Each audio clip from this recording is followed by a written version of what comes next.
Yo, parish orphans and retrogrades. Hope you guys are having an excellent week. Did a lot of interviews last week. Interviews are more tiring than just doing these solo shows. So, took off Monday. Instead, we did a Tuesday show today. Happy April Fools. By the way, around a house with 7 children, language has never had, the verbal word has never had a lower purchase than it does on April Fool's Day with 7 kids around. It's just all day long. Lies. It was see-through lies that no one buys even for a second. Followed by April Fools, and no one buys it. But my kids this morning, they all drew mustaches on each other. I guess that has something to do with April the 1st. They all are lying about each other's, like, fish dying and things. Some of their fish actually have died. And so that one's actually got some purchase because you can't tell the difference between a dead fish and a goldfish are just dying like the plague around here. That's the one that has some purchase. They're lying about each other's belongings. Oh, your watch got ruined. It's a madhouse. And even on social media, adults are engaging in this stuff, not knowing that I was reading the news last night. After midnight, I read this story about put out by some reputable Catholic rag. What was it? I don't know. A Vatican rag saying that Pope Francis had reversed his restrictions on the Latin Mass, and I started for 5 to 10 scant seconds. I started rejoicing. Then I was like, "Oh, is this one of these retarded April the 1st fool's jokes?" And it is. It's mayhem. It's pandemonium. You guys have to stop. You have to stop doing April the 1st stuff. It's not dignified. It's not civilized. Stop. It's for like 3, 4, 5-year-olds. But even my kids, I told them, I'm going to do a show, guys. Stop drawing mustaches on each other. That has nothing to do with April Fools. And stop lying to one another and stop promising that one another's pets have died. It's just April. It's not even that good a month, okay? So everybody settle down. But in all seriousness, today, because this was piquant at the front of my mind when I was talking to NJF last week, it's something I've been meaning to do a show on because we have What a Woman Is about to be released anyway. And it's always at the front of my mind when I'm talking about intersexuality. The show today is, how is Andrew Tate right and how was he wrong? There's a segment in What a Woman Is where one of the girls that we talked to, one of the friends, fellow travelers of Patriarchy, Mega, says something really good. And it's funny. I think it'll catch normie Caths off guard. I think it'll catch normie Caths off guard insofar as her assumptions are that Andrew Tate and Rollo Tomassi and Myron Gaines and all these guys associated with red pill and pickup artistry are basically correct in their diagnosis of the problem. And that's my view. And that's Will Nolan's view. And that's Mike Pensile's view. And that's Nick, the director, Stumphauser's view. And Mega just says it as an aside. She's like, look, they have a lot of good ideas. And she means about the diagnosis of the problem. So when we're talking about what's Andrew Tate right about, most normie conservatives and normie Catholics have sort of passed, selectively passed on identifying where he's clearly right. And that's because most conservatives are pathetic, cucked feminists, right-wing feminists. I mean, you've been hearing me say this since 2019. I have some clips from my announcement in 2019, my coming out party straight. I came out straight. I came out, some people have said misogynist. That's not, say what you will. Came out patriarchal in 2019. And that's true. And I'm going to play some clips from that Matt Fradd show today. It was an amazing show, and I think it was funny and charming, and it's when I announced the case for patriarchy was beginning to be written, so that was a good time. conservatives have, and you'll hear Matt's response to what I start saying. Women are out of control, dude. Women are out of control. And this is 2019, nearly 6 years ago. This summer it'll be 6 years when I started saying this widely, and people then reacted vastly differently than now. Like, you can't just say that. Well, conservative sort of normies, Catholic normies, are afraid of this fact that I'm going to point out 4 or 5 things that Andrew Tate's absolutely right about. And guess what? Maybe Andrew Tate was saying it in 2019. Rollo certainly was. I didn't know either of their material in 2019. These were my own observations, and of course, from the properly Christian perspective, from the Catholic perspective, quoting scholastics, patristics, scripture more important than anything, popes of all ages, but especially 20th century popes. I was just saying, look, women are out of control. They're not allowed to be out of control. They're supposed to be the helpmeets in society. They can never be the main character. They can never be anything but a really, really, really good supporting character. The man in the household, in the church, in society is the main character. And I talked about this for about half the time that I chatted with NJF, and now he's been talking about I'm happy to see, we had a delightful chat. I was happy to see that he has, in a couple times, 2-3 times since then, said, look, this is as important as the other issue he's associated with identifying as most important. The J question. So I'm thrilled. I couldn't be happier. And in 2025, I can tell you this, Steph, I don't know if you can get on the mic, but we thought we were going to be white martyrs, particularly after this Matt Fradd show in August 2019, and then I debated Trent Horn in September of 2019. We thought we were just going to be white martyrs for the next 10, 20, maybe 30 years. But our ideas on patriarchy have really caught fast. Yeah, we were joking about this probably about 4 years ago. We were saying we're probably going to be in our 60s before people even start thinking that we haven't lost our ever-loving minds on this feminism question. So it's really, but I think everything is kind of sped up. You know, we were talking about this even with all like the trans stuff from, you know, they just want equal rights to now it's just all this stuff happening. So everything I feel like has been speeding up for the worse and maybe for the better. Yeah, I think for the better. It's been amazing. It's been a shocker. Okay, but I do want to say how when it comes to diagnosing problems, Andrew Tate and the Red Pill are almost, not 100%, almost 100% correct. And the conservatives are afraid to say this because the number one rule of a gynocentric society, which we have, is never, ever, ever, ever, ever, for any reason, under any circumstances, attribute any fault or proffer any criticism to any woman. That's society, gynocentric society's organizing principle. Never for any reason are you allowed to ever say any shit about any woman. That's it. That's what our society operates under. So that's why you're never going to hear conservatives, cuckservatives, as Royce White calls them, ever willing to talk about, okay, obviously Andrew Tate's saying correct things when he comes to diagnosing pain or problem. That's the easy part. But they can't, the cuckservatives and the conservative feminists can't even acknowledge the easy part. Do you have a headache? Do you have a blank ache? Famous question to human beings who have bodies. Yes, I do. Okay, so you're being honest. That's the easy part. Andrew Tate, Rollo Tomassi, all those guys are out there honestly and correctly saying, I got this analogy from my buddy Anthony. Yeah, they have pain. Now, the hard part is diagnosing how to get rid of the pain, ain't it? Chronic pain sufferers out there. It's no joke. I was impressed. Nick Fuentes said, you know, when you're even in your late 30s or 40s, you're going to be living with a lot more chronic pain than in your teens or early 20s. And that's absolutely correct. That's because getting rid of chronic pain is tough.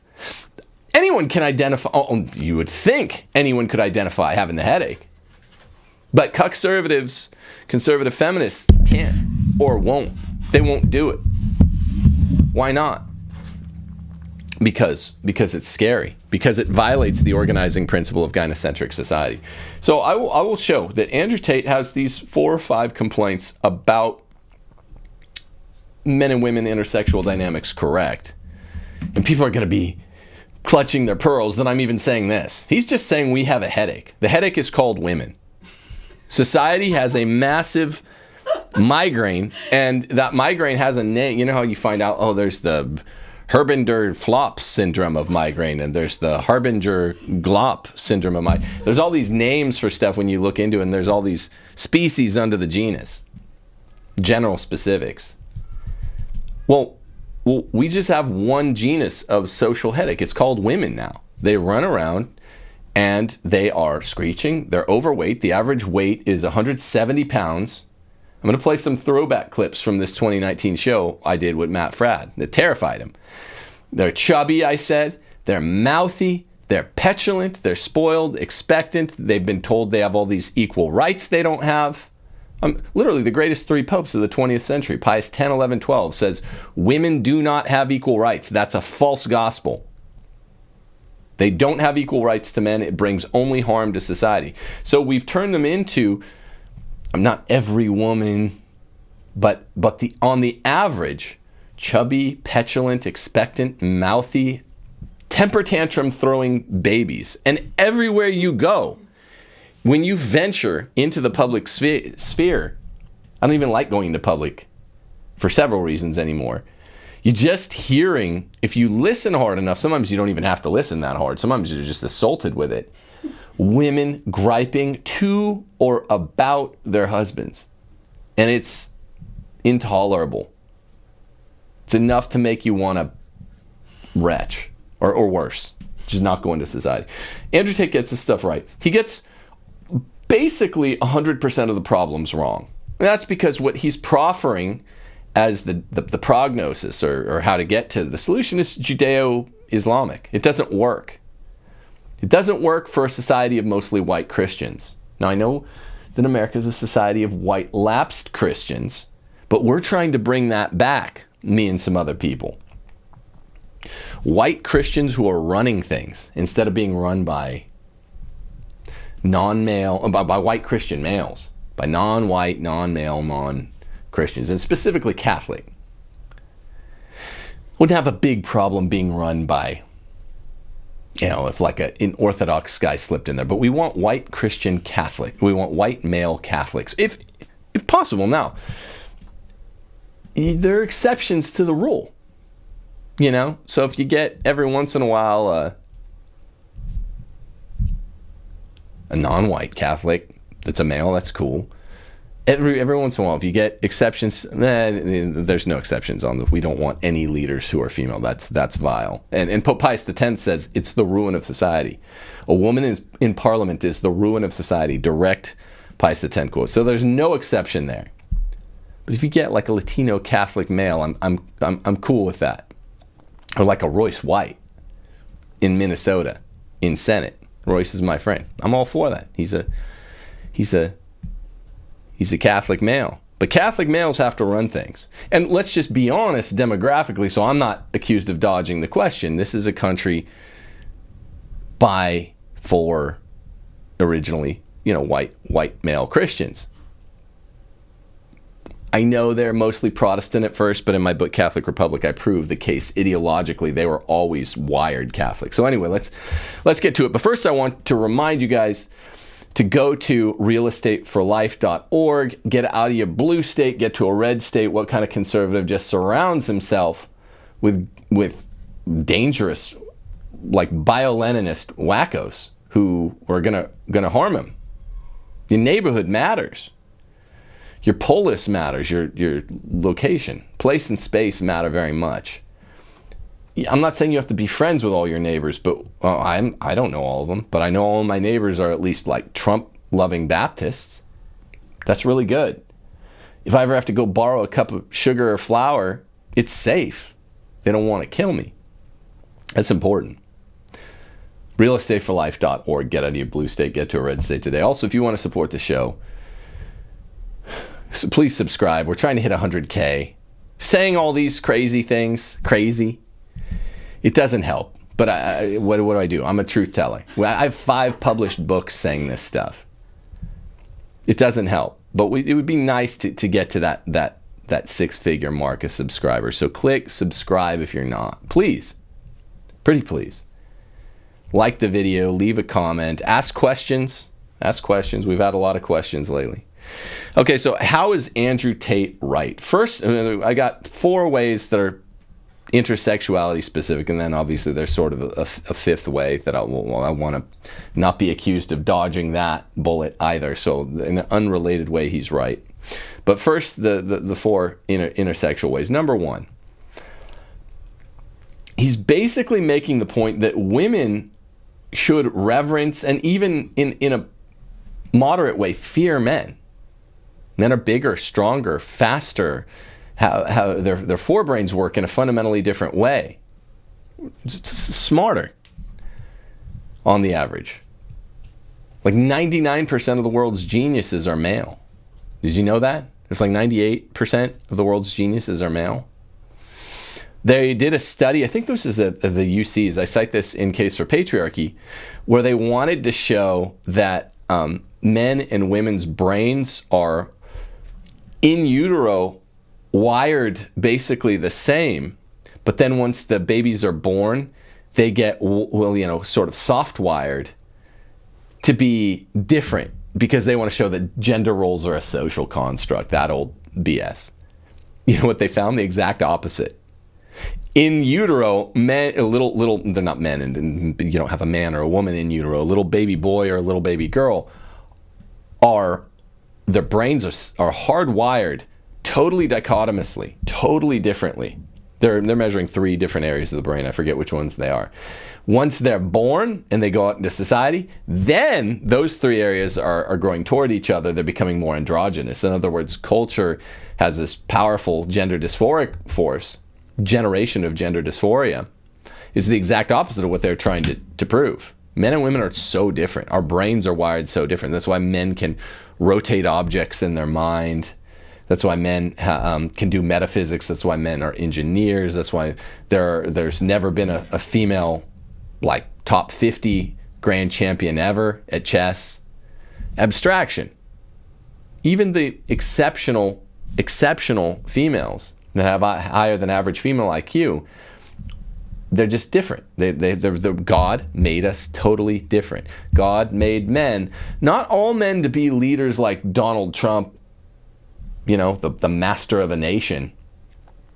God made all men leader enough in body and intellect to be the leader of a household or a small congregation. He made women, even the ones that are, clever, smarter than average, still not so much so that it will present an obstruction to their docility. No woman's that clever that, I just can't follow any man. We address this in What a Woman Is as well. So, number 1, that Andrew Tate's right about, women should reverence and fear men. Men could dominate society at any point.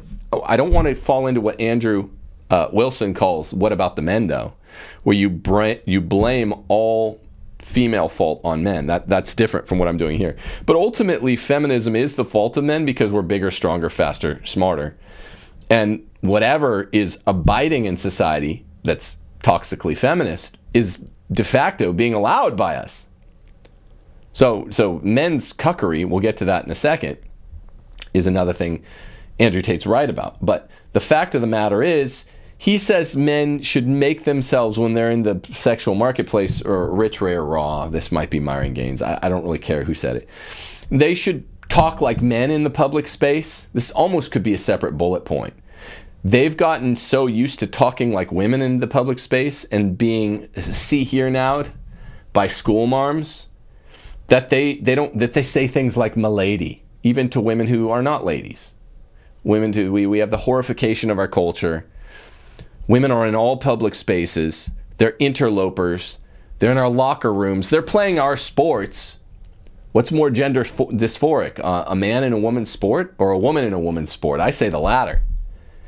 And they're in all our places. They're being little crappy conquistadors. They're not good at it, but women are being little conquistadors as best they can, and yet they're still expecting to be called "m'lady." And we should, Tate gets this right.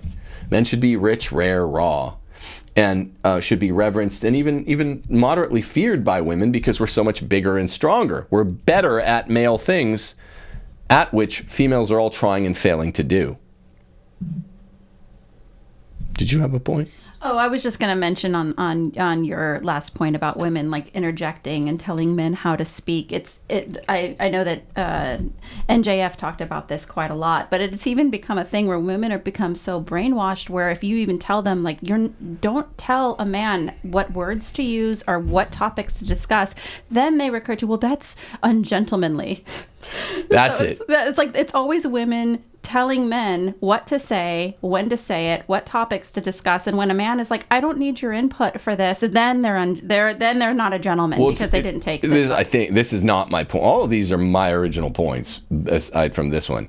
That's women, the sort of Judaification of women, where it's a race to the bottom, race to be the victim, where they cry out as they strike you. That's where I'm like, there are many such cases. I go on Matt Fradd in 2019.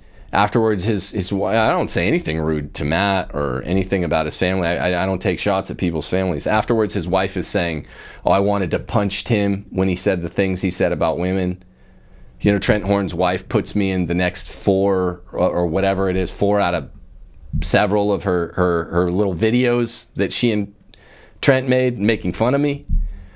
I didn't say much. I was probably too long suffering with both of these guys' wives being mouthy, and I was just like whatever. But the fact of the matter is, women need to reverence and fear men. After all, in intersexuality, here's something I did not make this one up. An old guy told me it. I don't hear the red pill say it, but this is one of the truths for which the rich, rare, raw proposition stands, that women should fear men. All women want a bad boy who will be good for them. All men want a good girl who will be bad for them. That's very true. That goes to the core of our, maybe not the core of our prelapsarian anthropology, but that goes to the core of our post-lapsarian anthropology. Maybe even the prelapsarian. I don't know. That means before or after the fall. I don't know, because I didn't live before the fall, We have Adam and Eve to thank for Eve's cuckoldry of Adam. That original sin is feminism, by the way. So I don't know. But it's at least where we've lived post-lapse, after the fall. That's just true. All women want a bad boy who will be good for them. All men want a good girl that'll be bad for them. So Tate's right about that. And he's said that in his own way. The rich, rare, raw thing. It's cheesy. Jay Dyer does a funny job kind of skilleting it a little bit in What a Woman Is. Rich, rare, raw. He has some really funny parts. But it's true, as Jay admits in our movie. It's true. It's just kind of funny. Everything that the red pill guys say that's true is still funny, and what Mega says is, again, they have some really good ideas about diagnosing the pathology, but it's all told from sort of a life ends at age 25 perspective, and that's not it. For men, it ends around 75. Life goes 2/3 longer than what they're assuming, according to Mega. So I like that. Number 2, and let's just get it out of the way now. Women are completely out of control in society, and that's the main. I should have put this as number 1, but I have a certain order and enables the flow to go the way I like it. That should be number 1 if they were ranked ordinally. Women are completely out of control in our society. Everywhere you go, a theme park, the bank, the market, anywhere, it's just women, screeching at or about men. Crying out as they strike at men or say they want to strike them. Playing the victim, even though they're going around being little tin pot dictators that can't even, there's something called, an enforcement clause in constitutional law. They have no way of enforcing, backing up what they say. But there's this Nietzschean thing, not to sound like BAP or any of those people, but I do know as a philosopher a lot of Nietzsche. What does Nietzsche say that the Jews did because of their lack of being autochthonous, tied to the land? He said they were always dissimulating. A thing where you say, okay, you're bigger than me, you're stronger than me, you could dominate me physically and geopolitically. Yes, you could do that. This is what the Jews are always saying to the Egyptians, to the Romans, to the Greeks, to the Babylonians, to the Persians. Yes, you could dominate me, but you shouldn't. And you kind of like psyop them. That's dissimulation. Well, women, just to add to Fuentes' analogy, I'm adding this Nietzschean point that it's through dissimulation that women have done this sort of move. Like, feminism could end when? Right now. If all men were just like, no, I'm not doing that. I'm not doing any of this. I don't want to watch this movie. I don't want to go to Bed Bath & Beyond. I refuse to talk for one more second I refuse to go on walks with my baby around my shoulders and take, video of it like Benny Johnson did. That was the most cucked thing ever. Oh, don't you play with your kids? See, don't school them on me. I do what I do behind the scenes. I'm not trying to earn a bunch of adulation and femme praise by putting it on social media. That was super, super gay. See, it's all virtue signaling other men to earn the praise and adulation of women because, as the Red Pill says, as Fuentes said when he was on my show, men have been psyoped into seeing themselves through female eyes. But the point is, if we could just get over this madness, like Theoden, being under the witchcraft of worm tongue, if you could just get over it, throw him out immediately, take the power back, as Rage Against the Machine once sang. Women are completely out of control. They have aside from the dissimulation and the mass psyop that's been running for the last 150 years, you were lied to about feminisms really from the late 60s, early 70s. Your grandparents' grandparents were feminists, okay? We proved this in the movie. It's over 100 years old. Men have been afraid of women for about 100 years, 150 years, 175 years, actually. But if we could just sort of get rid of the witchcraft, pull off the blinders, men could take back over society right now. Women cannot enforce what they claim. Women cannot stake any claims that they can enforce. Well, I want to be a social media influencer. If guys are just like, no. If your wife is trying to do that, and you're just like, no, I'm taking away the internet. If women tried to be conquerors, it's just like they can't physically dominate a man. This is not what they were made for. They were made to be holy like the image of Mary. Woman is the image and the glory of man. She's the glory of man. Man is the image and the glory of God. Woman was created for man, not man for woman. It comes directly out of Scripture. And because they've repudiated this non serviam, I will not serve men, they're completely out of control. That was their point. All of the patristics who write on it say Eve was created from Adam's rib to help guard his heart. So women are the heart of the home. You are there to keep morale high and to keep the Chad of the home, the householder, the patriarch, doing what he needs to do and just aid in all of his projects. Submit to him. And all of the patristics, Jerome, Augustine, Ambrose, Chrysostom, all write on this. If she was made as his equal, she would have been made out of his head. She's not. She's below the head. She's made out of his rib. It's not undignified. She's not made out of his foot. Jerome makes this point. She's made out of his rib. That's a dignified meat or whatever. As anyone who's ever had a McDonald's McRib knows. It's a highly dignified meat. And it's the area that protects the heart. Because women, you're the heart. So it's not that you're protecting yourself. You're protecting is the heart of the home. That sort of general core area. The man's the head. Main character, supporting character. Very basic. Women have rejected this, same as Satan. Father Ripperger talks about this in our movie. Satan says, I will not serve. I'd rather be in charge in hell rather than be a servant in heaven.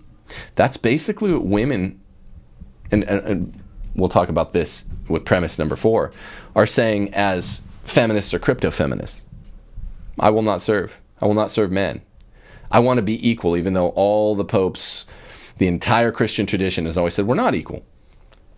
What about dignity? That just means that they can go to heaven. Equal in dignity just means that a man and a woman, by doing their respective duties, which are disparate, can get to heaven with equal facility. It's equally facile or easy for a woman to go to heaven as a man. Man has to be a good man, meaning leader. Woman has to be a good woman, which means follower, within either a convent or a household patriarchy, in order to get to heaven. God doesn't love men more than women, but we're not equal in rank. Women are subordinate in rank. All and equal rights is associated with communism, associated with Judaic subversion of Christianity. It's associated with all the subversive pathological ideologies of the 19th century. And associated with Satan himself in the garden. Because of this psyop, women are completely out of control, and it's not the kind of thing that you should have to tell anyone. I'm going to play some clips of Matt Fradd, because I'm going to get to where Andrew Tate's wrong. But I'm going to justify that. Look, I've been saying this for almost 6 years. Now, premise number 3. It's not what about the mendo where you blame a man for a woman's grievous fault. No, I'm saying ultimately, teleologically, this is the fault of men that women are this out of control, because we could dominate like that. There's no power move that a woman could back up. There's no check that she can actually cash. She always has to have some nearby man go cash it for her. Want to be in charge of a business, a household, a country? Remember when people were saying Giorgia Meloni was based? She's a woman. Pope Pius X says a woman in parliament even is the ruin of society. Can you imagine having a female president? Like, Trump's a huge disappointment, but at least we still have never had the ignominy, the ignominious distinction of having a woman leader. Pathetic. And it was really pathetic when a bunch of populists were like, oh, Giorgia Meloni in Italy, she's based. Get out. I don't want to talk to you. So, number 3 is men are now wussies. They're wussies. They're pathetic. They're cucks. They're absolute low-T stalking horses of what real men were created to be and to do. And it's pathetic. And ultimately, you got to go through Aristotle's 4 causes, and people's eyes start glazing over when you talk about Aristotle's 4 causes. But efficiently, the first sin was Eve's. Chrysostom says a woman sinned, and now we all have to die for it. She was the one that first sinned. Jerome also says that. But there's this sin of omission that allowed, a male sin of omission that allowed her sin of commission. Adam. Not telling her, hey, I'll deal with any other sentient speaking organisms, particularly snakes. Listening to her, being tricked, beguiled by her. Chrysostom goes on at length about, the Bible does too. In 1 Corinthians, women would have, it makes sense that a woman's tricked by a lowly beast. A man's tricked by his wife, who's supposed to be, at least equal in dignity, if not intellect. So there's less indignity in that, but it's his fault that he didn't take charge, because he's supposed to be the one to answer the door, to drive the car, to make the decisions. You don't let your 2-year-old answer the door or drive the car. You shouldn't. There's danger presented by interactions with the public sphere, the world at large. It's a dangerous place. It's a nasty place at times. See, these guys now don't understand this. They're pussies because they never got into fights. They never learned how to fight last couple generations. What can they really know about themselves? They think the world's safe. So they're entrusting their women to go out and be part of the world. I would just worry every day, even if Steph drove. And by the way, you're going to hear, I can't remember whether it was on Matt Fradd's show in August 2019 or at Catholic Answers when I debated Trent Horn on feminism in September of 2019. I think it was Trent. Maybe it was both of them, but they're making fun of the Roman Catechism, which said don't allow your wives to go into the public space. They should only venture into the public sphere under absolute necessity because it's a dangerous place. And they're like sniggering about that. But there are 100 reasons, I won't even get into all of them, why men are such sissies for letting their wives drive around, assume all this risk. It's called assumption of the risk in tort law. Assume all these risks, drive around, go to a job, work with men. Did you know 85% of adultery takes place in the workplace? Can you women get out of public spaces? We're coming to where Tate's wrong now. Premise number 4, all feminism is evil. Now, Andrew Tate says this, and I wanted to talk to Nick about this when he was on last week. He says, well, Andrew Tate gets this right. Oh, all feminism is evil. I have the receipts, bro. I want to have Nick back on. Yes, all feminism is evil, and I have heard Tate and Myron Gaines say this. They don't believe it. I'm going to rupture that myth in a few short minutes. But so there's a dichotomy between sense and reference in philosophy, sense-reference dichotomy. Well, they're right to say it. All feminism is evil. They don't believe it. I'll prove it in 2 shakes of a lamb's tail. Now, an unrelated thing that Andrew Tate's right about is the so-called JQ. And this is one, when you guys might have first started watching me, I was still not clear on. Sort of on the fence, but in particular, with guys like EMJ and NJF in 2018, I was kind of trying to getting it more, transitioning. I was transitioning in 2019 and 2020. What's up? Oh, I see what your point. I was getting it over the course of 2019, 2020, early COVID. I was like, okay, these guys are right. And I've said this is the one thing I've been like really wrong about publicly, is thinking that this is not right. I don't see how this could be right. It is. And do we have that EMJ book, the EMJ published Vatican book? Sorry, I don't have it up here. I can grab it. From 1890. I mean, that also helped to turn me around. Okay, that's not related to intersexuality. So I'll just say. So, man, I've made a lot of calls. A lot of those calls, pretty much all of them, came true. I've told you other stuff. The trads didn't like Catholic Republic. Oh, now you're seeing. America's being Catholicized. America's a nationwide Catholic, labeled Protestant, currently functioning secular. It will die without Rome. And the trads were like, oh, they didn't like this. Oh, now everyone's saying it.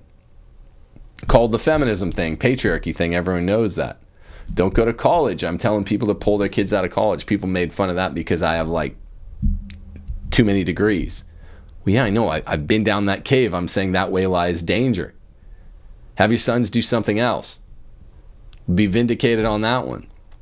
But and then tons of stuff with Pope Francis, female deacons I've called and been vindicated about. Even Francis's particular dissimulative methodologies I've been right about.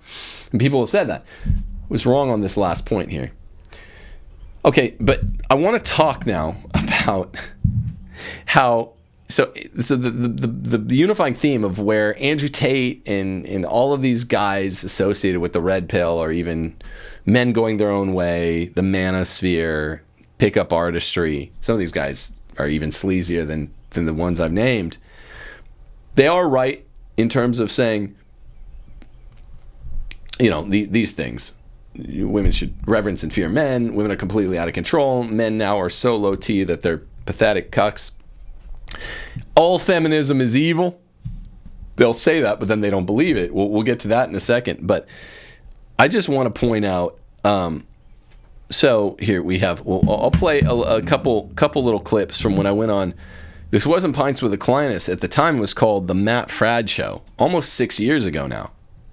So listen to what we're talking. We're talking about how I was making the point. I think for the first time ever publicly.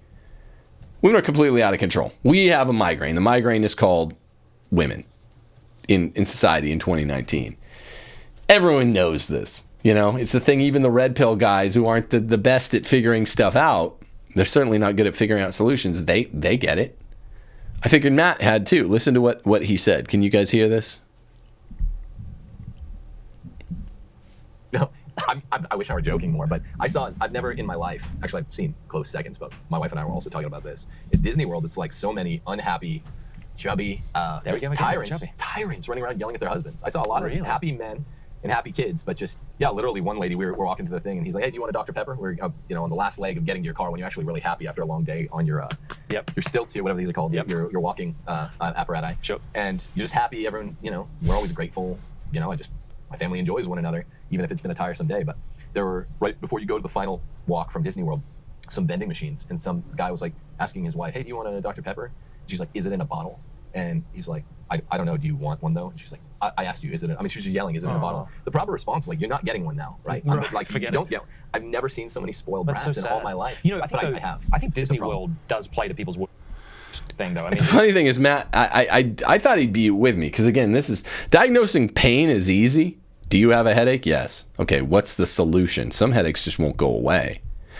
Sometimes you got to try a lot of stuff. I thought Matt would be like, well, yeah, obviously. I saw growing, burgeoning panic in his face as I'm saying this, and I'm like, look, I wasn't trying to come on your show, and I'm just trying. I'm a truth teller. If it's true, I'm going to say it. If I said something wrong in the past, I'm going to correct it. I'm a straight shooter. And I'm seeing panic on his face like I'm trying to be some sort of provocateur, and I'm like, I don't know. But it's funny, he's just like, Disney World is tough. He's trying to do anything to change the topic, and I'm like, again, there's a fine line between being just some corny provocateur on the one hand, and then on the other hand, getting bullied just because you're on someone else's show. I don't want to be a provocateur on someone else's show and like get them in a bunch of trouble they didn't really ask for. But on the other hand, I don't want to just be a cuck. So I'm like, I don't know. Now I have this thing. So we go on a little bit. But the problem is I see this stuff all the time. Oh, do you? You just see, I don't know how people don't You can see Matt go around talking about it more. Matt was like, well, maybe it's just Disney World. Maybe it's Disney World's fault. Well, really, Disney World is making the average female 170.5 pounds. I mean, I know you tend to overeat on vacation. Me too. Everyone does. You don't get 170 pounds as a 5'4" woman, average woman height. 170 pounds on 5'4". So I'm like, no. The problem is that it's not just Disney World where they're grouchy. Yeah, Disney World is super, super, super humid, very tiring. You walk around like, 6, 7, 8 miles all day while standing in between. It's not even like you're resting in between. Everyone's tired and a little bit grouchy. But our family, we don't get too grouchy at each other, do we, Steph? No. No, we're thankful to be there. I mean, it's expensive to go. We have 7 kids, so I'm always very thankful every time you get us whatever treats come our way. You're like the most thankful person in the world. But what I learned is that other guys just aren't rolling with that. You're like the most thankful, sweet. Like, I can get you guys cookout chicken quesadillas, right? What are those? $1.50 a piece? I'm like, oh, thank you. And because of that, see you model this behavior, and it's not phony. It's just who you are. You're a good woman. We're going to get into where red pill's wrong. The kids are so thankful. So you don't spoil them by having fun with them. We have a lot of fun with our kids, but they always say thankful. They're always thankful. And you don't spoil them by getting them a little pack of gum at the store the way other kids get spoiled because they see their mom being grateful for what they get. Particularly with daughters. We have 6 daughters, and I think that's part of the problem is that many young girls are watching their moms behave like brats and like just very spoiled brats. Yeah, just so ungrateful to their father. And so for me, it's not just the importance for me to have gratitude towards you all the time, but it's even more important that our daughters see that. There's the wife should be in gratitude for the husband, even for necessities and of course for extras like little treats here and there and those sorts of things. Amen. It's just who you are. But listen, so again, that fine line, I'm not trying to, rattle my cage or Matt's cage or however that expression goes. I want to say what I wanted to say. This is actually where I announced that I was starting to write Case for Patriarchy. So I want to get the sentence out. I want to express the propositions I needed to express, but I'm not trying to get him in trouble, and I can see he's getting really worried. Yeah, just wives yelling at their husbands. I feel like it happens at the grocery store. It is a little more naked and out front and center at Disney World because everyone's so hot. And stressed, But I mean, like, I couldn't think of anything worse than going to Disney World. I haven't been. I don't ever want to go. People are like, what about for your kids? I'm like, especially not with my kids. We like we like it. We got it in our blood, but it is so humid. Yeah. In Florida. And Joe, is the mic doing well on him? Is it not too low? Okay, good. Sorry, keep going. It's a real problem though. Like even okay, accept the premise that it's stressful, right? Yeah. I don't know. I don't think it's just me. I think it's an Emperor's New Clothes thing. In 2019 in the West here, the West, you walk around. I just feel like I'm always getting, because my wife was going to be like, I could tell you what she really wanted to say. Yeah. But she's like, you're not attractive enough to be acting that rude to us. Oh, dear. Wow. But you know what's funny is like it kind of goes back to what we were talking about earlier. This breakdown of the family. Like, what does it mean to be man? What does it mean to be woman? And the man, if the man fails at his post and he doesn't give of his love, if the woman doesn't feel secure in his pursuit of her, then she becomes resentful of him, and then she. See, Matt's trying to blame all women, all men for all this women brattiness, and that's close but different, distinguishable from what I'm doing, where I'm like, yeah. Efficient cause. I never made this point when I brought up the 4 Aristotelian causes. Efficient cause of sin is usually female first, kind of like the original sin. Formal cause, maybe the ultimate meaning of it is a sort of male failure of omission, sin by omission. He's not making that point so finely. I'm like, I agree if you say it that way. Like, I agreed with both. Women are out of control and men are now, whatever you want to call it, complete cucks. That's not what he's saying, though. He's not saying that men are being complete cucks. And I'm told that Matt's come around to my position some on this. He called Steph with her book, Ask Your Husband, like a female prophet or something. I mean, her book is true. She's telling women to STFU. That's the whole point of Steph's book. Women need to STFU. Stop trying to be the boss of men. Go ask your husbands at home. It's from the Bible. That's where she got her title. But I feel like he's only, he kind of only did that because it's easier to admit that Steph's right because she's a woman. This is part of the problem.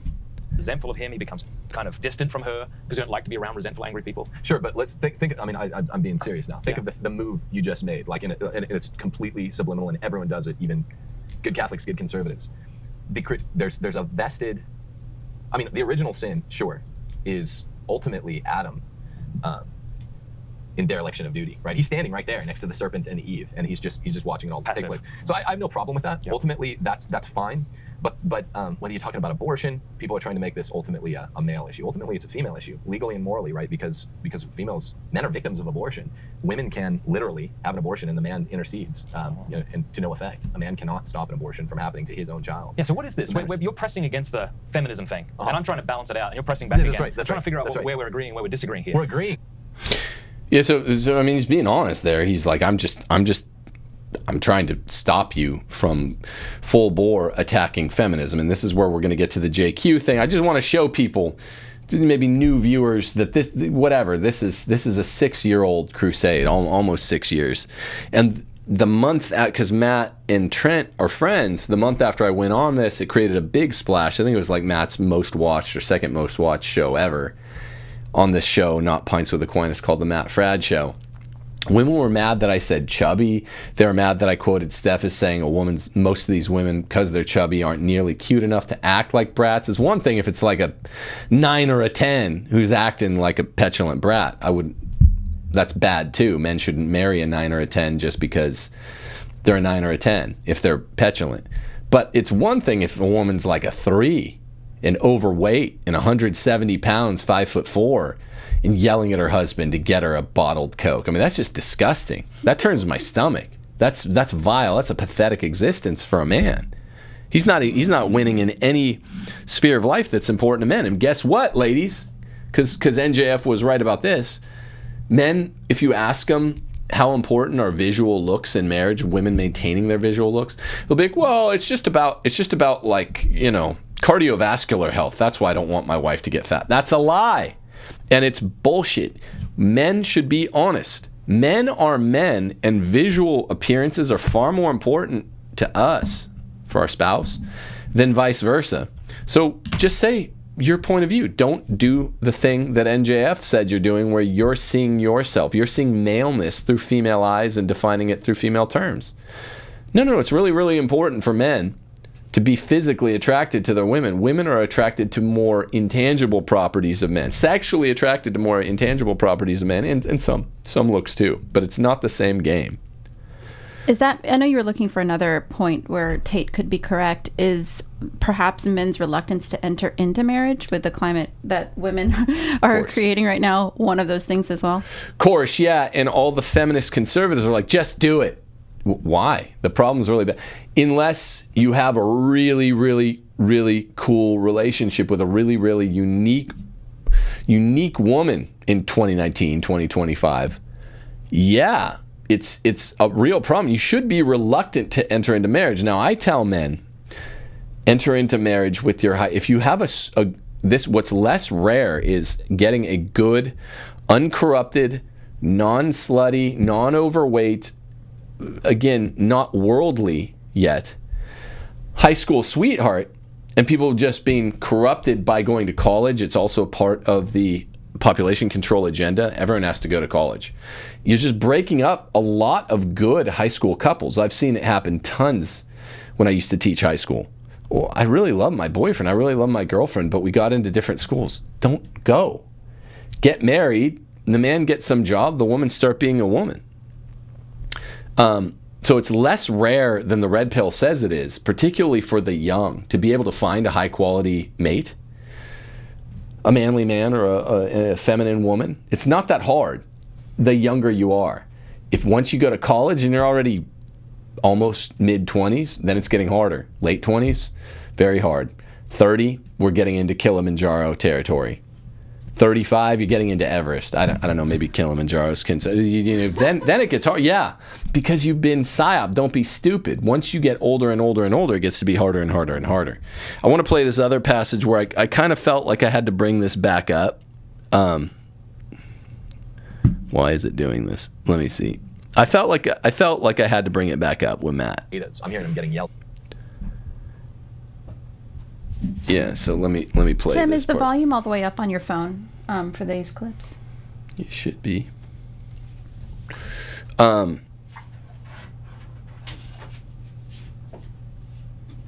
being kind of retarded. Let me see. I want to go to 111. Okay. Spread and destructive. Before at any place or any circumstance, has to man. I was like, see, that's the. So I lay out here the rule of I think the fundamental rule of men. gynocentric societies. You never critique a woman anywhere. And I was kind of telling Matt as nicely as I could, this is what you're trying to do. You're trying to deflect any female criticism, and I have lots, back onto being a male criticism, which is not the same thing as what I said, that men are now wusses, which is a male criticism. He's trying to take any female criticism, because this stuff is watered down from like the elites in society through movies and through news and through media. People don't know that this is the black letter law. They just know to obey the black letter law, or else the mob's after you. That's how Emperor's New Clothes works, and I mentioned this to him. Say, why not just speak to the men then? Tell men to be. Of course, because they're feminists. So they say the first rule is always best even a female criticism in the form of a male criticism, which is what you're doing there. You're codifying it. No, here's the thing. There's a female half and there's a male half. But look, assess now. Who's incentivized to keep going more? Because men are running around like betas. I'm hearing them getting yelled at the beach, Disney World, the grocery store, the library, the market, the parking lot. It's out of control. I can't believe other people just aren't being struck by this. Do you see this, Donovan? Matt's pretending he doesn't feel the migraine headache. That's what I mean. And this is why me and my buddy Mike Pentile and even Matt Walsh there was a Wall Street Journal article written about us by this Catholic feminist Erica Bakioki, and she said, what did she say? Where is it going to go? Mike. She criticized my buddy Mike for saying that even the average red pill guy is 90% more correct than a Catholic feminist like her. And I'm like, well, this is why. And I think Matt's come a little bit away. I've heard stuff. Because of this show, we kind of had some fallout, because his wife, after the show, about a week after the show, she went on her woman's podcast or whatever and said she wanted to hit me. And that didn't go well. That didn't go well at all. Steph doesn't roll with that. I don't roll with that. And to be fair to her, she did apologize, so. She apologized, but after that they were very standoffish. So I don't know how sincere the apology was, but her credit, she gave a verbal apology, then they kind of talked to us once or twice ever again after that. So I don't know what the status is with them. But the point is, Matt was definitely playing the side of the feminist in 2019, whether he believed it or not, or was just palliating the girls in his audience or not. I think it's a largely girl audience. But or whether it's Matt's wife, or whether it's Erica Bakayoko, or any of these people, or John Paul II, the feminist pope, his words. Yeah. Andrew Tate's 90% more right than any of them. I'd say on diagnosing the problem, 95, 98% more correct than these guys. And that's because what does Tate and the Red Pill do? They at least say, hey, we have a headache. Matt's like looking around. He's asking his producer guy, have you seen this? Women being mouthy? I was like, am I in the Twilight Zone? Everyone's seen this. I'll play it again. It's out of control. I can't believe other people just aren't being struck by this. I Can't believe you're not seeing it. Do you see what he's talking about? Don't stop recording. Sometimes, I mean, it just depends on the situation if you're surrounded. Yeah. It just depends on the I just mean in the situation. it's not literally nonstop. Like, we're not hearing a man get yelled at by his wife now. When you see a man and a woman together. Yeah. So this is something called a simulation, where where somebody says, oh man, it's almost nonstop. And they're like, okay, well, I don't see it nonstop. To avoid answering the question, it's a form of duplicity. Saying, well, it's not nonstop. I'm like, okay, well, there are no women in the room right now, so obviously it's not nonstop. It's stopped now, but when it's practically nonstop. Yeah, no, they're on the roof. No, I mean, just anytime you're surrounded by a large enough sample class of men and women who are typically married, but even couples will do the trick. There will be at least some of this badinage going, and it's just nagging. It's nagging. I mean, half the time I want to go over there and be like, I'm sorry, can you be quiet? Like, you have to be quiet. You can't just yell. You can't just be a bully. So yeah, I said this more crassly when I was on this show. I've taken, the rhetoric tends to get coarser as you go along, and you get sick of people pushing back against the clear truth. And I said it in a coarser way. Women need to STFU. And Fuentes seems to have taken that and he's running with it. I'm glad to see him doing it. Okay, so it's just true. This is what needs to happen. The Red Pill gets that right. Tate gets that right. Now, what does Andrew Tate and the Red Pill get wrong? Pretty much all the diagnoses, and there's a reason why. There's a really clear reason why. He's an apostate. I think he was Orthodox before, and he became a Muslim. A lot of these guys are Muslim. I'm not sure. Is Myron Gaines? I'm pretty sure. So there's a Muslim element to it. There's also a heavily ideologically Judeo element to it, and a lot of these guys have Judaism in their background too, and that makes the Red Pill, the manosphere's sleazy, pornographic solutions, and seem like superficial macho solutions. Not even macho superficially. A lot of times they're just outright feminist solutions. I'm going to tell you why. I hope to make these points to Nick Fuentes later, because he's always receptive to a good point. It makes them Judeo-Islamic, and not really for a country like America or England of mainly white Christians. Even if we're talking lapsed Christians, that's fine. It doesn't matter. They don't have to be perfect Christians. I just mean people that know the basic precepts of Christianity, that know basically it's a patriarchy, that Christianity teaches men are, we're not made for women. Women were made for men. They know the Genesis story. It doesn't work to say that men then should go around and fornicate, which is available Talmudically or Quranically. There are all these loopholes where you can just be some sleazy pornographer basically in the Talmud and the Quran. There's no loopholes. There is no shelter for any kind of sinner, let alone a sexual sinner, in the Bible, particularly in the New Testament, even in the Old Testament. There's just no quarter for this kind of rationalization of sin that the Red Pill gets into. Oh, women are bad now, so men should just be extra bad. That's pathetic. So I did this tweet. You're crazy if you think the Red Pill is wrong in diagnosing the problem, which is the first half of today's show. Mouthy, entitled women who have been falsely told they have equal rights with men. And I did another nearby quote where I quote from the three greatest popes of the 20th century, Pius 10, 11, 12. Made for men, they know the sustaining this supporting this idea that we do not have equal rights. Pius X. It is a mistake to maintain that women's rights are the same as men's. Women in war or parliament are outside their proper sphere, and their position there would be the desperation and ruin of society. Women created as man's companion must so remain, always under his power. Under his power. That's Pius X. Here's Pius XI, paragraph 74 of Casti Connubii. The same false teachers, JP2, I'm sorry to say, would become one of these in the future, who try to dim the luster of conjugal faith and purity, do not scruple to do away with the honorable and trusting obedience which the woman owes to the man, her husband. Your wife doesn't owe this to me. My wife doesn't owe it to you, but the woman, meaning the wife, to her husband. Many of them, these false gospel bringers, even go further and assert that such a subjection of one party to the other is unworthy of human dignity, which is exactly what Father Mike Schmidt says. It's what JP2 started implying. It's what all these crazy Catholic feminists lie about, like Erica Bakioki and Lila Rose, that the rights of husband and wife are equal. So they're saying that's a lie.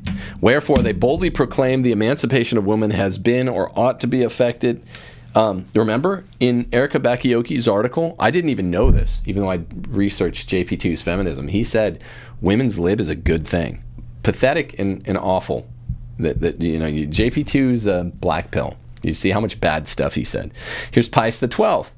Has woman's position been thereby improved? He's talking about equality of rights. Equality of rights with man brought her abandonment of the home where she reigned queen, and it brought her subjection to the same work strain and hours, entailing depreciation of her true dignity and the solid foundation of her rights, her feminine role. You know, the Catholic feminists say there's a correlation, a positive correlation between sexual equality and dignity. It's actually an inverse correlation according to the true teachings of the church and what Pius XII is saying. As we increase in equality, sexual equality in society in the church, women's dignity goes down, entailing depreciation of her true dignity when she thinks she has equal rights with man. Will Nolan got fired for this, called the patriarchy paradox. He wasn't teaching what the church teaches. He was saying that the more gender neutral society becomes, the more women want patriarchy and miss it. So those are those three. So that's why I said this. You're crazy if you think that Tate's wrong about diagnosing the headache. But I said you're also crazy if you think the red pill presents the correct solution to a society of white Christians. It's basically a bunch of non-white, non-Christian guys running this thing, saying, hey, Christians should do this. Well, we don't have the Quran or the Talmud, bro. And those both represent false demonic faiths. We have the New Testament, which is very clear. We're not allowed to do this. Now, a little bit of realism needs to be injected into young Christian men dating. You got to be a little bit of you got to have a rapier wit. You got to have a rapier sense of self-defense when you're dating, because so many Catholic girls are feminists. Okay, they're out of control feminists. Of the three sects of Christianity, Catholicism got infected the worst with feminism. So you do have to be self-defensive in the dating pool. You got to be like Vince Vaughn says, a little bit the PG-13 or R guy, not the GPG guy on dates, because women want a bad boy who will be good for them. So I agree with this sense of shrewdness with which you have to date, but you shouldn't be doing this once you get married. Once you get married, your defenses are laid down. Now you still need to make sure you're maintaining interest in your wife, and she needs to be yours. Maintain yours. But so there can be one element of what they're saying in terms of solution, that men need to be a little craftier. Not gaming their wife or keeping their wife in dread. That's just stupid. But they do need to know how to play the game, particularly toward the beginning of dating, far better. You don't bring flowers on a first date. You're a simp. You don't wear you don't wear a tuxedo on the date. Show up looking nice, smelling nice, being clean, being charming. You're the flowers. We've said this lots. Red Pill's subversive solution is Judeo-Islamic, I think it's disinformation. Can't prove it, but it buys many of feminism's premises. And this is what I did want to talk to Nick Fuentes more about. Their premises are outright feminist. Okay, Red Pill subversive premise number 1. They all like women in the workforce. Women belong in the workforce. That is feminism. And they all, I debated Paul Elam and Aaron Clary about this on Pearl Davis's channel. They're more MGTOW, but they're still in the manosphere. But Tate says it, Rollo says it. They're all like, oh, I'm fine with 2 incomes with my wife working. They're feminists. Women belong in the workforce, they say. Every last one of these influencers on the Red Pill, PUA, manosphere defends to the teeth the morally and economically ruinous feminist premise of women in the workforce. It's the most pathetic thing I've ever heard. I was so shocked that they do this. How does this benefit Christians when Christians aren't allowed to work? Trent and maybe Matt, basically playing the part of Christian feminists, laughed when I read the Roman Catechism, which says women need to stay home, need to be in the home, go out only upon extreme necessity, and then ask your husband's permission. Trent laughed at me for saying that. Did you know that? You could go listen to that debate. He's laughing at me and me for just reading the Roman Catechism. No, women definitely can't have jobs if they have to be in the home at all times and only leave for a fire or something like that.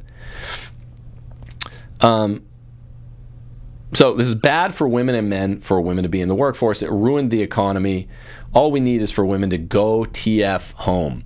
Go TF home. And also 85% of adultery takes place in the workforce. Did you know that? I've had jobs where it's like, oh, so-and-so is going to be training you. It's awkward. I would have, when I was a teacher, when I was a lawyer, I was a landman, I was a teacher, I did lots of different stuff. I remember female administrators being like, hey, if a girl's in your classroom at the end of the day, make sure the door is open. That's good advice. But then the same female administrators, not even knowing, would just come in my room at the end of the day to tell me something. They'd have the door shut. I'm like, well, you're a grown woman. I don't want to talk to you. That's the thing. I don't like Mike Pence, but one thing I ever liked is he's like, yeah, me and my wife roll around together. I don't want to ride in an elevator with a woman. Now, he didn't say it the base way, like women need to go TF home. I picked the woman that I like. I don't want to interact with a bunch of other guys' wives. Now, some of my friends who are patriarchs, who have cool wives, they're fun to hang out with 2-on-2 or the 3-on-3, whatever it is.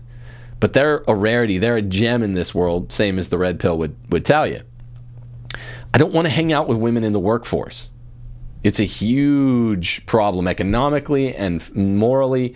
It presents all kinds of occasions of temptation. And it's just like, dude, get out of my classroom, get out of my office, get out of my cubicle. I don't want to be... When I was a landman, it was like, which is a good old boy job, right? If you know what a landman is, there's now I think a Billy Bob Thornton series about being a landman. It's kind of a cool job. Getting oil and gas lease rights and stuff. It's kind of a cowboy job. It's dope. Most of the women running the department they were landman women. It was pathetic. It's pathetic. And Red Pill is fully on board for women in the workforce. It's feminism. It's gay. All right, I want to hear some response from anyone on this. I'll wait. Oh, by the way, we're to the right of the Red Pill. We're all the way to the right. The Patriarchy clan, we're not the conservative feminists. You have the left feminists, conservative feminists, here's the middle, here's Red Pill, which is sort of feminism for men, and then Patriarchy's the far right. I have a graphic for this. Do you have that graphic? Let me see if I can find it. Red Pill subversive premise number 2. Avoid family and instead sire bastard children to baby mamas. That's what Tate says. You're not a man unless you have a bunch of bastards to a bunch of baby mamas. This is the destruction of the family. It's pathetic. I say this. Obviously, white Christians aren't permitted this Judeo-Muslim and feminist approach to the problem. a problem of women kind of ruining families by being feminists. We already have the cautionary example of impoverished urban blacks.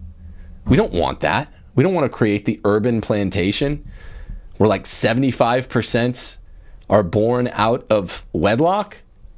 It's ruinous. It's awful. It's wicked. It's evil. The red pill's so evil for saying this. They just sire bastard children to several baby mamas. What are you trying to do? Why are they pushing this shit? That's a very subversive and feminist premise of red pill. That's the second thing they're totally wrong about. Red pill subversive premise number 3. This is kind of a corollary to number 2. The red pill advises contraception, abortion, population control, motivated by a wicked Judeo-Islamic, non-procreative view of sex. Not for Christians, bro. Maybe this is okay for urbans, Muslims, Jews, but not for Christians. And I had a tweet where I said not for white Christians, and I'm like, well, I'm just kind of making a point. All their leaders are non-white, non-Christians. It's not okay for any Christians. I think I can get that that graph for you. Dope. Yeah, we'll put that up there. Why are they pushing this shit again? Red pill subversive premise number 4. Thank you, Stevie. Mm-hmm. Oh yeah, you have that up there. Yeah. Yeah. So this is the chart on who's the real extreme anti-feminist. Because NJF said after our show, he was like, red pill wants to do away with feminism altogether. I just read 3 premises where they want to keep feminism. And sorry, I'm about to read a 4th and a 5th. Sorry, on the graph, where the far right thing is, it's supposed to say patriarchy. This was a video, like a little GIF, and it appears on the screen, but the blank is where the patriarchy should be. Yeah, the far right is patriarchy. Kind of to the right is the red pill, but they have a bunch of feminism. Centrism is the dividing line between do you acknowledge the problem or not. Red pill and patriarchy acknowledge the problem. To the left of centrism is conservative feminists, like I don't know, Abby Johnson, or I don't know who is that lady that runs the Federalist, Molly Hemingway, or any of these women that are conservatives that are like barking at men all day. Like, I don't want to hear from you. Just go home. Go home. Pope Pius X says women in the public sphere is the ruin and desperation of society. Go home. So they don't even, these conservative feminists, what is called the trad cons by Rollo Tomassi, they're not trad at all, and they're not even conservative. They like economic right-wing ideas, but they're feminists just like the people even to the left of them, the left feminists. And neither of them two even address or acknowledge the problem, which is, okay, women are out of control. The only reason I even put red pill to the right of center on my, can we put that back up? Sure. Is because they at least acknowledge women are out of control. Women are completely out of control. Red pill subversive feminist premise number 4. I'm just showing that red pill does not want to do away with feminism. In these 5 premises, they want to keep feminism. Because there are few good women, it's true, it's morally acceptable, they say, for men to defile themselves with sexual behaviors lower than that of the animals. This is every kind of scumbag's, shitheel's favorite offering of red pill. Women are out of control. We want a good, virtuous woman, which would require us to basically be a good, virtuous man. But there aren't any, so we're just going to go around and lay pipe. It's vile, it's disgusting. And yeah, it's really easy for the trad cons and the conservative feminists and whomever else, the goody two-shoes out there, to pick on this, because it's true. I'm not gonna apologize that I'm also picking on it just because Trent Horn picks on this. It's true. You can't be a dirty dog, man. You can't be lower than the beast. Boethius says for a man to act like a wild animal is not only to sink to the level of the animal, but to below him, because you're contradicting your rational nature. The ox or whatever that goes around laying pipe, impregnating everyone in sight, and his mother, is not acting below his nature. He's acting at the level of his nature. A man to do that, the way the red pill tells you, that's far below it. You're worse than a beast. I'm not going to apologize that I'm saying this actually is feminism. This actually is subversive. This is Judeo-Islamic. And it's disgusting. I'm not going to apologize that I'm saying that just because guys like Trent Horn also say it. I'll admit where whoever's right is right. And mix in the lie that there are no good women left, which is bullshit. There are few good women left. You have to know how to search. You got to be crafty. You got to be shrewd. You got to maximize what you have to work with. You got to accentuate the positive to get one of the few ones. But you could do it. It's bullshit to say there are none left. Well, I ran a matchmaking service, right? A lot of decent bachelorettes with very low body count. And we siphoned them off. We said, do you ever think you should boss around a man? Because we don't want any women in here. And we had over 100 women that are like, no, I will never try to boss around my boyfriend or husband. I have a low body count and I'm thin. I mean, not everybody's Cindy Crawford, but I'm going to be thin. I'm committed to trying to stay thin. That's very important to men. Not because of heart health, but because men are attracted to thin women. See, start saying the truth. And look how much we've changed the culture already. Red pill, feminist, subversive premise number 5. Men and women were created for competition, not complementarianism with one another. It's BS. Maybe in the Talmud, maybe in the Quran, in the Bible, the Christian Bible, we were created for complementarianism with one another. That means woman was created as man's helpmeet. You can say helpmeet or helpmate. Both are correct terms. She's created out of his rib to help him in whatever he needs help with. If he's sad, cheer him up. If he's mad, calm him down. If he's scared in a man way, dap him up. If he needs help, I mean, like, Steph set up 90% of this new studio. I mean, thanks to the 3 amigos that came in and did the tech stuff, but we put up these new bricks. She's just the best. Go get yourself a woman like that. There are good women out there. And that's why between the red pill and the black pill, I don't want men thinking that it's impossible to meet good women. I interviewed like 100 of them. We went from an interview to a virtual interview, but where they sent in a video. But I interviewed a bunch of them in person, and then we watched it. We were always like, you cannot be in this program if you're going to ever try to boss around a man. And they were there for it. And we even had to, on some of them, like, who did say that they were trad. I remember having to write several emails, like, don't tell the guy what liturgy to go to.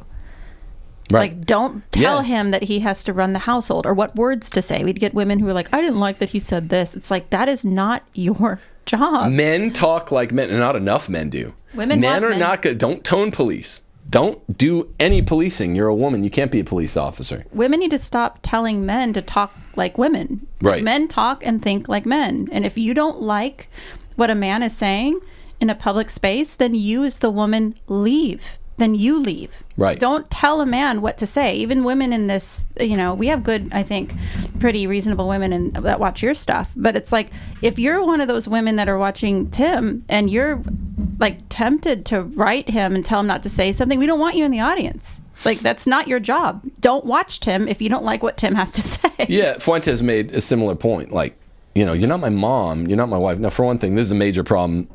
Moms henpecking their grown sons. Aquinas actually addresses this. Even if you're someone's mom, that's a grown man. You should never be bossing around. The one person I might hear from in the proper way, I might be willing to, I almost never do, is a demure behind the scenes. Hey, one bite of the apple. Hey, what about this? Did you say this hard? That just almost never happens. Would be from Steph, but I never even hear that from Steph.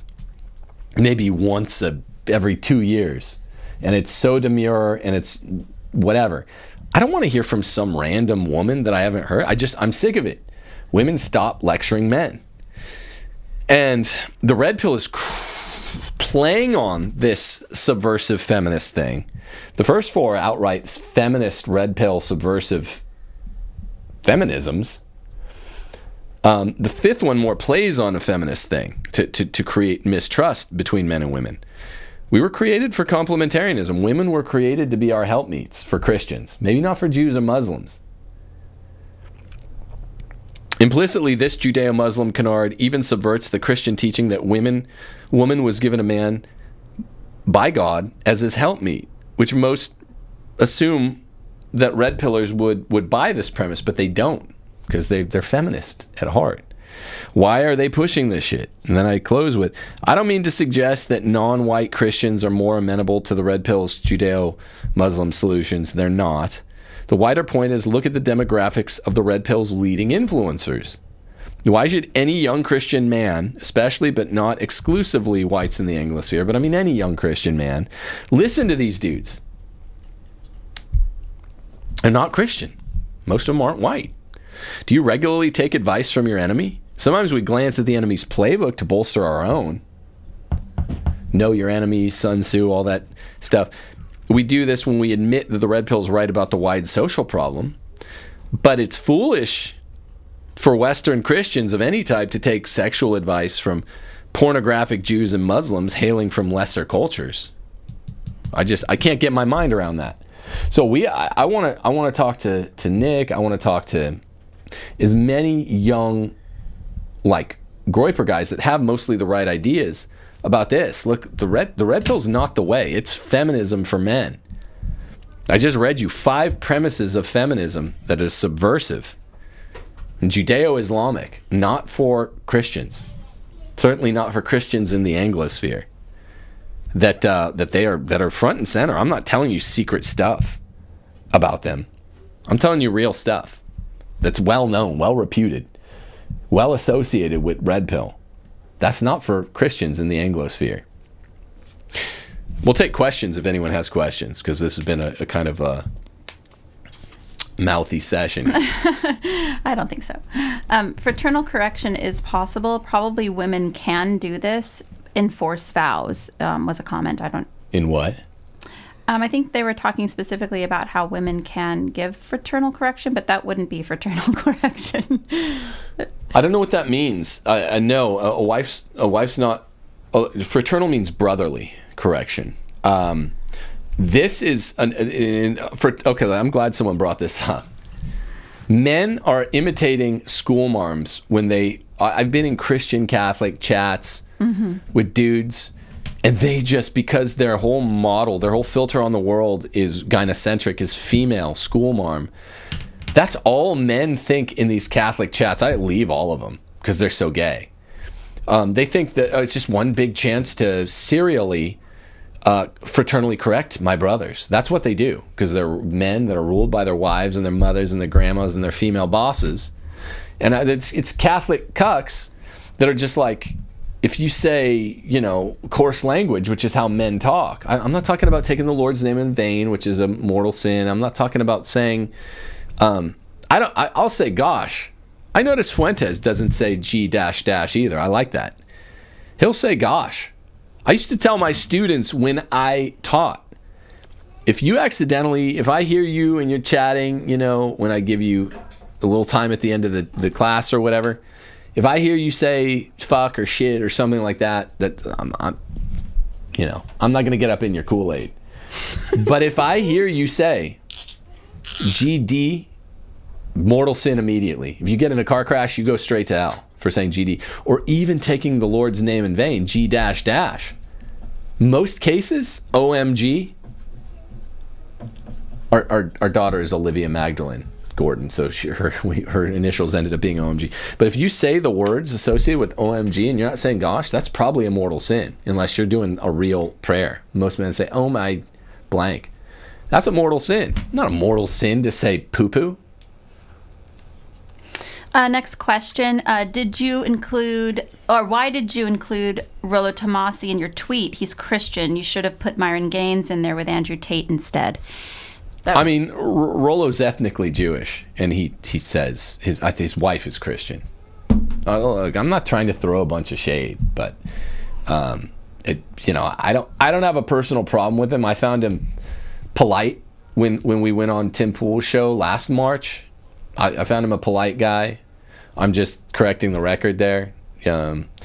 He's ethnically Jewish, and more important than that, the ideas are Talmudic. The ideas of pornographizing the culture are, and he says his wife is Christian, and he, sometimes will go to church with her, sometimes not. I don't know. I don't really care, because for me, it's not about a character assassination. It's just these ideas are ideologically, on the one hand Jewish, on the one hand Islamic. Their intersexuality, when you look at the Quran and the Talmud, is far closer than everyone thinks. It's just sleazy. It's sleazy, and there are all these rationalizations and exceptions for sleaze in the Quran and in the Talmud. They're sleazy sex books. It's like the Kama Sutra, and the same thing with all the weirdo polytheist kind of brown Far East cultures, like the Kama Sutra, and it's all this weird stuff, weird sex stuff in India, in Jainism and Buddhism and Hinduism. There's a lot of weird sex stuff in these religions. All of them aside from the one true religion, Christianity. So I don't really care who is or isn't, but he is ethnically Jewish, and the ideas are so pervasively Jew. Like, you could take the blank out of the blank, but you can't take the second blank out of the first blank. Whatever, fill it in however you want. I'm just saying, red pill is same thing as America's ideologically Catholic, even if it was peopled by mainly Protestants once upon a time. They plagiarized all these Catholic ideas. That's what Catholic Republic's about. Whether or not, even if the red pill was run by a bunch of white lapsed Christians, which it's not, it's run by a bunch of non-white brown dudes who are either Jewish or Muslim. It's not for white Christians. White Christian, and I'll stop saying white even in this context. I just want to let you know who runs that movement. But Christians, particularly in the Anglosphere, that's a nicer way to say it. Christians of all color. There are a bunch of good Latin Christians, Latino Christians, I mean. Latinx. I'm not trying to sound gay and inclusive. I'm just saying no Christian can follow this Judeo-Islamic sleaze. It's just sleazy shit. And you shouldn't be following it. And they are feminist. And we can put that spectrum back up. But patriarchy is the far right wing, the truth. I'll put that up for you. Next question is, what do you say to women that say, but my husband isn't very Catholic and not a good leader? You picked him, and the only thing you're allowed to disobey your husband on is a one-off, a line item specific. He's telling you to do a sin. If he tells you don't go to church on Sunday, you can disobey that. But that doesn't mean you can disobey the next prudential call that's iffy just because he told you not to go to church. If he tells you, use contraception, you're allowed to disobey that conscientiously. That doesn't mean that the next thing when he says, hey, wear this dress, not this.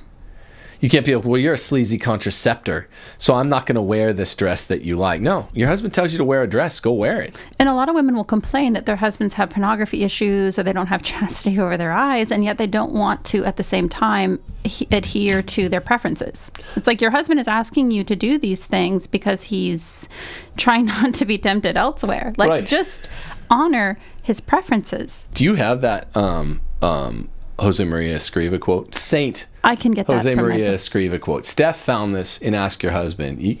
Ask Your Husband is a woman preaching to women to ask their husbands at home, but a lot of men have read the book. She intended it for women because she's saying ask your husband. A lot of men have read it, and men have just said, this is amazing, let me give this to my wife. St. Paul, by the way, says in the Bible, this is the one thing women are allowed to teach. Teach younger women to obey their husbands at home, ask their husbands at home, tricks for how to be obedient and a better wife. You can ask all the questions you saw while you're seeing that. Next question. Do you agree with Dr. Stephen Baskerville that automatic father custody will destroy the feminism project? I think he's got a lot of good ideas. I think that's probably one of them. Automatic father custody. I also agree in principle. Thomas and Aristotle, my two guys. These are my mentors. They say the child belongs not to the state, but to the father. Patriarchy, and it's obvious anyway, natural law. Yes, the father should be the presumptive parent, custodian of children. Should be the presumptive parent custodian of children, with a showing, an evidentiary showing that has to overcome the right of first refusal. Going to fathers. It shouldn't be mothers. And yes, since women initiate between 75 and 80% of American divorces, they don't want to be separated from the kids. A lot of them are such harpies, such hoes that they don't even care. But yeah, I do agree with Stephen Baskerville. Next question. I agree with your dismissal of the red pill solutions, Tim, but you can't dismiss them without presenting alternative solutions. Oh. Women have social and legal power over men. What is the solution? Oh, I presented a world. I've written 2 books on it. What's the solution? Men, when we criticize the hell out of a woman that says, my guy's just a louse, he sits around and watches football, blah, blah, blah. It's like, you're the idiot that married him. Men who are getting cucked by their wives, they're still cucks. Like, Shakespeare came up with this term for a reason. That doesn't happen to a Chad getting cucked.